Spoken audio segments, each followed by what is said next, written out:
क्रिस्त में मेरे बहुमूल्य भाइयों बहनों, आप सबों को जय यीशु। दुनिया के उद्धारकर्ता हमारे प्रभु यीशु क्रिस्त मानव जाति के उद्धार के लिए अपने प्राण देने के लिए संसार में आए। सूली पर अपना खून बगाकर आपके और मेरे पापों को क्षमा किया है। उसी प्रभु यीशु क्रिस्त की कृपा, करुणा, शांति, अनुकंपा, आशीष, सामर्थ्य सदा सर्वदा आपके एवं आपके परिवार के साथ रहे। प्रिय विश्वासियों, आज माता कलीसिया ये 40 काल के और ये तीसरे रविवार मना रही है। और आज के तीनों पाठों का जो मूल संदेश है, क्या आप दूसरों की गलतियों को ढूंढने वाले हो या और गलतियों को सुधारने वाले? क्या हम दूसरों की गलतियों को हम ढूंढते हैं या उन्हें सुधारने के लिए हम कोशिश करते हैं? जी हाँ, क्रिस्त में प्यारे भाइयों और बहनों, कहा जाता है जो बड़े लोग हैं, जो महान लोग हैं और जो वो लोग और अपने पापों के प्रति बहुत लज्जित होते हैं। वह एक अनाज के दाने के समान भी यदि छोटा अपराध किए तो वो समझ लेते हैं कि वह ये ताड़ के वृक्ष के बराबर हैं और उसे सुधारने के लिए कोशिश करते हैं। लेकिन अधिकतर लोग हमें एक देखने को मिलता है कि हमेशा हम दूसरों में गलतियां हम ढूंढते हैं और दूसरे में अपराध हम ढूंढते हैं, लेकिन और उन्हें या क्षमा करने के लिए, सुधारने के लिए हम तैयार नहीं है। लेकिन अक्सर आप और मैं, हम भी यही करते हैं। हम भी दूसरे में गलतियां ढूंढते हैं और दूसरों पर इल्ज़ाम लगा देते हैं, लेकिन हम अपनी गलतियों को मानने में असमर्थ रहते हैं। हम किसी तरह से हम अपनी गलतियों के मानने के लिए बिल्कुल तैयार नहीं होते हैं और ये साबित करना चाहते हैं मैं निरपराधी हूँ, निर्दोष हूँ, मैंने किसी गलती नहीं किया है, कोई अपराध नहीं किया है, मैं पापी नहीं, मैं गुनाहगार नहीं करके अपने आप के बारे में और इस तरह के एक गवाही देने लगते हैं।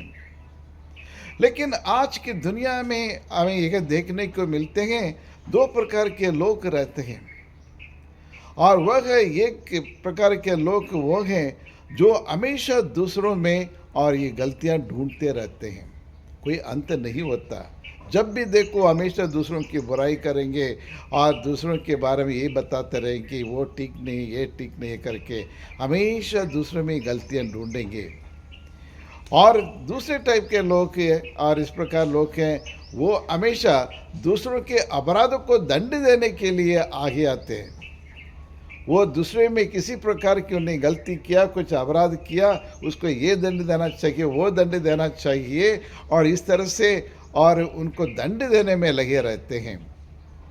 लेकिन अक्सर और दूसरों की गलतियों में ढूंढने से पहले हम अपने आप में झांक कर देखना चाहिए कि मैं क्या गलती करता हूँ या नहीं करता हूँ, मेरी गलती क्या है, मेरा पाप क्या है, क्या मेरा अपराध क्या है, उसको तलाशना और मेरे गलतियों के पहचानना और उस गलती के लिए और मैं सुधारने के लिए मैं कौन सा कदम उठा रहा हूँ और इसी के बारे में मनन चिंतन करना चाहिए। लेकिन आज की दुनिया ऐसी है और आज की दुनिया कमियों की दुनिया है, अपराधग्रस्त दुनिया है, अपराधग्रस्त मानव जीवन है, अपराधग्रस्त समाज है, जहाँ हमेशा दूसरों के बारे में बोलते हैं, दूसरों की गलतियों के बारे में, दूसरों के अपराधों के बारे में बढ़ा चढ़ाकर हम बोलते हैं और इसी से हम ये नहीं समझते कि दूसरों व्यक्ति के जीवन में यार उनके मन में कितना दुख पहुंचा देते हैं, उनको जीवन का नरक बना देते हैं। ना सिर्फ दूसरों की गलतियों को और गलतियों को हम ढूंढते हैं, लेकिन उस गलती को, छोटी मोटी गलतियों को बढ़ा चढ़ा के और दूसरों तक हम फैलाते हैं। जिस प्रकार सुसमाचार को फैलाते हैं, उसी प्रकार सारी दुनिया के सामने, उनके परिवार के सामने, उनके समाज में उसको बदनाम करने में हम जुटे रहते हैं। यही आज के समाज में हमें देखने को मिलता है। जी हाँ क्रिस्त में प्यारे भाई और बहनों, ठीक उसी प्रकार आज के सुसमाचार में भी हमें यह देखने को मिलता है। और जहाँ भी हम देखते हैं कि फरीसी सदस्य लोग हमेशा प्रभु यीशु के पीछे पड़े थे। प्रभु यीशु ख्रिस्त क्या बोलते हैं, क्या ऐसे बोलते हैं, कहाँ जाते हैं, क्या करते हैं, और इन्हीं पर नज़र रखते हुए, और इसलिए नज़र रखते हैं कि उनकी गलतियाँ कुछ मिल जाएं। वो उनकी गलतियाँ ढूंढने के लिए, ज़बरदस्त उसकी गलतियाँ ढूंढने के लिए उसके पीछे पड़ जाते थे। जी हाँ क्रिस्त में प्यारे भाइयों और बहनों, और आज के हमारे मनोचिंतन के लिए और लूका सुसमाचार अध्याय 13 पद से 109 दिया गया है। यहाँ पश्चाताप के बारे में अब बतलाता है। जी हाँ क्रिस्त में प्यारे भाइयों और बहनों, ये फरीसी सदस्य हमेशा प्रभु यीशु पर गलतियाँ ढूंढते थे, लोगों में भी यही करते थे। लेकिन आज ये पाठ के द्वारा और हमें एक संदेश देता है, हम किसी की गलतियों को ना ढूंढें, बल्कि अपनी गलतियों को ढूंढें और अपनी गलतियों को सुधारने के लिए और ईश्वर की मदद ले, और यही शिक्षा हमें मिलती है। जी हाँ क्रिस्त में प्यारे भाइयों और बहनों, और आज के सुसमाचार में यह देखने को मिलता है, प्रभु यीशु क्रिस्त एक दृष्टांत सुनाते हैं। एक अंजीर का पेड़ जो फल नहीं देता, और उस फल नहीं देता तो फिर वो माली से कहते हैं इसको काट के और डाल दो, काट के आग में और डाल दो। लेकिन माली और ये कहता है, नहीं साहब, मुझे थोड़ा समय वक्त दो, ताकि मैं पेड़ के आसपास में खुदाई करके ये खाद हर वगैरह में दे दूंगा, शायद और अगले साल फल उत्पन्न करेगा। यदि फल नहीं देता तो कुछ परिवर्तन नहीं आता, कोई सुधार नहीं आता ये पेड़ में, फिर ये पेड़ को काट के हम फेंक सकते करके वो समय मांगता है। जी हाँ क्रिस्त में प्यारे भाइयों और बहनों, जो माली है, जो समय मांगा, वही हमारे प्रभु यीशु क्रिस्त है। पिता परमेश्वर से आपके लिए, मेरे लिए समय मांग रहा है। ये मेरे भाई है, ये मेरी बहन है, और इन्हें सुधारने के लिए कुछ वक्त दो प्रभु। और हे सर्वशक्तिमान शाश्वत परमेश्वर हो, दयालु परमेश्वर, करुणामय परमेश्वर हो तुम, और इसलिए मेरे लोगों को बचाने के लिए और थोड़ा मौका दो करके हमारे लिए नित्य दिन और मध्यस्थता बनकर पिता परमेश्वर से और प्रार्थना करता है हमारे प्रभु यीशु क्रिस्त। एक माली के समान और हमारी चिंता करता है, हमारा ख्याल करता है। और प्रभु यीशु क्रिस्त और आप में, मुझ में कोई गलतियां नहीं ढूंढते हैं, हमारी गलतियों को और एक बोर्ड या स्कोर बोर्ड नहीं रखते हैं। God doesn't keep any score of our wrong doings. वो प्रभु यीशु हमेशा हमारे पापों को क्षमा करते हैं। प्रिय विश्वासियों, और आपको और मुझको इस संसार में उन्हें भेजा है, चुना है, ताकि हम अच्छे फल उत्पन्न करें, अपने पापों के लिए प्रयाचित करते हुए, मन परिवर्तित होते हुए प्रभु के पास लौट आए। ये 40 काल और कृपा का काल है, ये 40 काल मन परिवर्तन का काल है, ये 40 काल और मन परिवर्तित होते हुए और मेल मिलाप करने का काल है। और इसलिए जैसे जैसे प्रभु यीशु के दुर्भोग, क्रूस, मरण, पुनरुत्थान का पर्व निकट आ रहे हैं, तो माता कलीसिया बार बार और आपसे और मुझसे निवेदन करती है, लौट आओ, पुराने पापमय जीवन को त्याग दो, छोड़ दो, और नए विचारों के साथ इसमें प्रवेश करो।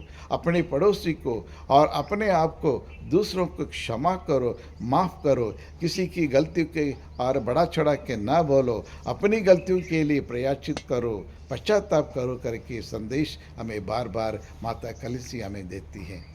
जी हाँ क्रिस्त में प्यारे भाइयों और बहनों, तो हम में से हर एक व्यक्ति अपने आप से एक सवाल पूछना चाहिए, मैं किस प्रकार का पेड़ हूँ, किस प्रकार का अंजीर का पेड़ हूँ, फल देने वाला अंजीर का पेड़ या फल ना देने वाला अंजीर का पेड़।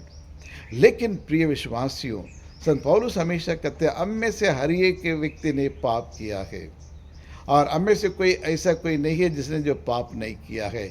यदि कोई कहते हैं मैंने पाप नहीं किया, वह झूठे हैं। जी हाँ प्रिय विश्वासियों, लेकिन बाइबल में हमें यह देखने को मिलता है, कितने लोग हैं और सब पापी थे। मूसा के ले लीजिए, वह एक हत्यारा था और मिस्र देश के एक व्यक्तियों ने खून किया, लेकिन अपने पापों के लिए प्रायश्चित करते हुए, पश्चाताप करते हुए ईश्वर के पास आए। ईश्वर उन्हें सुधारा और वह और इस्राएली लोगों का उद्धारकर्ता बन गया। He became the liberator of the people of Israel. मिस्र देश से इस्राएल लोग को छुड़ा के लेके आए। और उसके बाद हम ये दाऊद राजा को हम देखते हैं। वह एक व्यभिचारी था और वह भी एक खूनी था, लेकिन जब दया करो प्रभु, मुझ पर दया करो, मैं माँ के गर्भ से मैं पापी हूँ करके जब अपने और पापों को अस्वीकार किया, गलतियों को स्वीकार करते हुए दया याचना की, परमेश्वर ने उनके पापों को क्षमा करने के बाद उन्हें अपने हृदय के पास बिठा दिया और 40 वर्ष तक इस्राएलियों पर शासन करने के लिए सुंदर अनोखा मौका उन्हें प्रदान किया गया। पेतरुस 3 बार उन्हें और बेटे किया, 3 बार उन्हें रिफ्यूज़ किया है, मैं नहीं जानता ये कौन है करके। लेकिन उसके बावजूद भी जब अपने पापों को और एहसास हुआ, गलतियों के एहसास हुआ, प्रभु यीशु से माफ़ी मांगे, तो प्रभु यीशु ने उनको और ये कलीसिया के नेतृत्व करने का दायित्व, जिम्मेदारी उनके हाथ में सौंपा। पहला और पोप बन गए हैं। अगस्टिन, वो भी एक गुनाहगार था, ये पापी मनुष्य था, लेकिन अपने पापों के लिए प्रायश्चित करते हुए प्रभु के पास आए, वह एक संत बन गया। और एक साधारण एक पापी अगस्टिन अब संत अगस्टिन बन गया है। जी हाँ क्रिस्त में प्यारे भाइयों और बहनों, और इसी तरह हमें अनेक उदाहरण हमें मिलता है। लेकिन आज और प्रभु यीशु क्रिस्त चाहते हैं, आपको और मुझसे यही चाहते हैं कि हम अपने पापों, अपनी गलतियों को सुधारें और अपने अपराधों के लिए ईश्वर से क्षमा मांगे। और जिनके विरुद्ध, हमारे भाई बहनों के विरुद्ध हमने जो पाप किया है, अन्याय किया है, धोखा दिया है, उनसे क्षमा मांगे और दूसरों की क्षमा करें। जब तक हम दूसरों को क्षमा नहीं करेंगे, दूसरों की गलतियों को हम क्षमा नहीं करेंगे, हमारी गलती को क्षमा नहीं मिलेगी, हमारे अपराधों के माफ़ नहीं मिलेगी। ये पक्का है। जिस प्रकार ईश्वर हमारे गलतियों की क्षमा करते हैं, वैसे हम भी एक दूसरे की गलती को क्षमा करना पड़ेगा। और यही शिक्षा में मिलता है। लेकिन ईश्वर समय देता है, मौका देता है और अधिक समय देता है, ताकि हम अपने पापों के लिए प्रायश्चित करते हुए ईश्वर के पास लौटें। जैसे मैंने कहा, हमारा परमेश्वर बदला लेने वाला परमेश्वर नहीं, हमारा ईश्वर धोखा देने वाला परमेश्वर नहीं, हमारा ईश्वर दंड देने वाला परमेश्वर नहीं है, और बल्कि दयालु परमेश्वर है, करुणामय परमेश्वर है। और वह दया और अनुकंपा से परिपूर्ण है, अत्यंत सहनशील है, प्रेमय परमेश्वर है, हर एक पापों को क्षमा करने के लिए हमेशा तत्पर रहते हैं। तो आइए हम ईश्वर के पास लौट जाए। ये दुनिया, ये पापीमय दुनिया है, और जैसे मैंने कहा, ये अपराधग्रस्त ये दुनिया है और अपराधग्रस्त और समाज है, और इसमें जीना उतना आसान नहीं है। प्रिय विश्वासियों, इस पापी दुनिया में जीना कठिन है, और इसलिए ये अपने अंधकारमय जीवन को त्याग दे, गलतियों को त्याग दे, दूसरों की क्षमा करे और ईश्वर के पास लौट आए। और क्योंकि हमारे लिए स्वर्ग का राज्य में ऐसे ही एक महिमामय और एक स्थान हमारे लिए प्रबंध करके रखा है, और उसी के भागीदारी बनने के लिए हम कोशिश करें। हे पिता परमेश्वर, हम आपको धन्यवाद देते हैं प्रभु, आपकी आराधना करते हैं, आपकी स्तुति करते हैं, महिमा गाते हैं प्रभु। हमारे हर एक गुनाहों को क्षमा करने वाला परमेश्वर है। हर आप एक निर्दोष, निष्पाप, निष्कलंक होते हुए भी हमारे खातिर, हमारे पापों की खातिर सूली पर अपना एक एक बूंद खून बगाकर हमें बचाया प्रभु। कितना भला ईश्वर है प्रभु। मेरे कारण, मेरे पापों की खातिर आपने अपने पूरे शरीर को तोड़ डाला है प्रभु। मानव जाति को बचाने के लिए, मानव जाति को और शैतान से बचाने के लिए और मृत्यु के जाल से बचाने के लिए प्रभु, आपने अपना न सिर्फ अपना जीवन दिया और अपने खून बहाकर हमको और उद्धार किया है प्रभु। उसके लिए हम आपको कोटि कोटि धन्यवाद देते हैं। आज विशेष रूप से पूरे लोगों के लिए मैं प्रार्थना करता हूँ, हर एक पापिनी मन फिराव करके आपके पास लौट आए। ये चालीसा काल और दया करुणा और अनुकंपा का काल है, कृपाओं का काल है। इसको अनुभव करने के लिए प्रभु, मन फिराव करने के लिए, हम अपनी गलतियों को स्वीकार करने के लिए धैर्य साहस हमें प्रदान करें, ताकि हम अपनी गलतियों भी स्वीकार कर सकते, सुधार सकते, दूसरों की गलतियों की हम क्षमा कर सकते प्रभु। लेकिन अक्सर हम देखते हैं दूसरों को क्षमा करना बहुत कठिन लगता है प्रभु, लेकिन आपकी कृपा से ये सब संभव हो सकता है प्रभु। अपनी कृपा दे ताकि हम दूसरों को भी क्षमा कर सके प्रभु, ताकि आपके सच्चे और अच्छे शिष्य और चेले बन सकते हैं। इसके साथ साथ जो अनेक प्रकार की बीमारियों से पीड़ित है प्रभु, हर परिवार में किसी न किसी तरीके या किसी बीमारी से पीड़ित है, ग्रस्त है प्रभु। चंगाई करने वाला परमेश्वर आप ही है। और संकट के समय मुझे पुकारो, मैं तुम्हारा उद्धार करूँगा और मैं तुम्हें चंगाई करूँगा करके आपने वादा किया है। आपके वचनों के अनुसार उन्हें चंगाई उन्हें प्रदान करे, बीमारी से छुटकारा दिला दे प्रभु, ताकि एक खुशीमय जीवन बिता सकते हैं। और सभी और ये बोर्ड की परीक्षा लिखने वाले छात्र छात्राओं के लिए भी हम प्रार्थना करते हैं, जो 12वीं की बोर्ड की एग्ज़ाम दे रहे हैं, उन सबों पर विशेष आशीष अनुकंपा प्रदान करें, ताकि और वे आपकी ज्ञान विवेक पाकर, स्मरण शक्ति पाकर एग्ज़ाम अच्छी तरह से लिखकर अच्छे नंबर में पास हो सके। यही प्रार्थना हम करते हैं हमारे प्रभु यीशु क्रिस्त के द्वारा। आमीन आमीन।